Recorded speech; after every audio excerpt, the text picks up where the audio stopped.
Mary F. Dean and welcome to Midlife Matters. I'm just doing some work in my recording studio here and I wanted to take a break from the more scripted stuff and just have a chat with you about something that has been happening to me a lot lately, and therefore it's been on my mind a lot, and that has to do with change. Now, back in 2009, I made a pretty big change when I quit my job, sold my house, dumped my stuff, and basically hit the road. My guy and I traveled all over Canada, the States, and then we spent 5 months in Mexico before coming back to Canada, where we're originally from, and settling down here in British Columbia.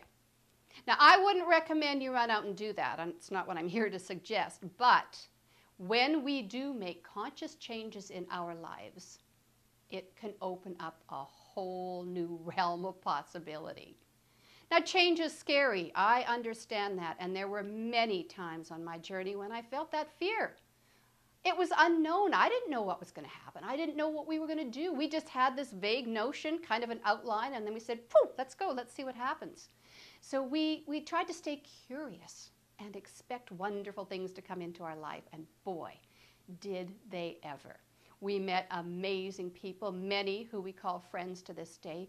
We went to some extremely beautiful and extremely poverty-stricken places. We enjoyed the travel. We climbed up the ruins in Mexico. We bathed on the beaches in Mexico. We went hiking in the red rocks of Sedona, Arizona, and so much more. Change comes with growth and expansion. And a lot of times when we get to midlife, we're ready for a change. We look around at how we've spent the last 25 years or so, and we say, oh, please, no. I don't want the next 25 to be like this. I need a change. I hear ya.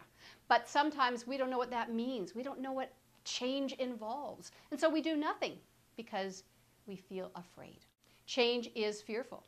There's no two ways about it. Whether you initiate it or whether you feel like it's thrust upon you by circumstances you feel you have no control over, it's scary and it is uncomfortable. It's unfamiliar. But if you can look at change as an opportunity for growth, for expansion, and for adventure, you can really embrace that with curiosity and joy. And you can make any change that comes into your life a learning opportunity. Now, change never stops. Just because we expand and grow doesn't mean we're going to stop when we get to a certain place. As long as we are here in the school called Earth, we have an opportunity to grow, expand, and change. Let me give you an example of something that happened just the other day. I'm in a program called Coach Master Academy, led by the Master Coach Mentor, Garrett J. White. And I started this in January with a group of other people, and we've been going through the program together as what's called a pod. There's about 11 of us. We've gotten very close, and we've been able to grow at the same pace, basically.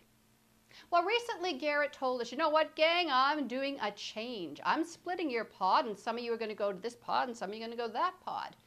And I kind of thought, wait a minute. Why are you changing this, Garrett? It feels comfortable. It feels good to me. Well, Garrett had his reasons, and they were really valid, but at the time, I felt put upon. I didn't want change. I said to myself, you know, this feels like I'm in school, and here I am sitting beside my friends for 6 months, and all of a sudden the teacher comes by and says, okay, you know what? You have to change desks. You go there, you go there, you go there, you go there. And even though you're in the same classroom as your friends, and even though you're all having the same experience, and even though you can hang with your friends after class or after school, you still get a bit of a grump on and think, how come he separated us? We weren't talking in class. Is this some sort of punishment? Well, anyway, that's how I initially wanted to handle this. But you know what it was really all about was a fear. I really thought that this is the way things were rolling along, and I had my close-knit group of people, and I thought a change in where he placed us in the program could particularly ruin that friendship. It didn't, of course, but that was my fear. So I was afraid of that change. Even after all the changes that I've gone through in my life, and even after that huge change in 2009, something as simple as that threw me for a loop for a minute. Now, I quickly recovered, realized what it was, and it's all good, but my point is, When you get to this place in midlife where you're at now, and when you look around and say, you know what, my life is not working anymore, I want to make a change. Recognize that you will feel discomfort. Recognize that you will feel fear. But do it anyway. Expect discomfort, expect fear, and do it anyway. What is one change that you are committed to making in the next 30 days? Right below, please tell me. Tell me what you think about change in general. Tell me what you think about your change. Tell me what you will do in the next 30 days to initiate a change. And don't forget to click the link below so that you will always know when the next video in the series Midlife Matters is released. So do all that now, and I'll catch you back here next time.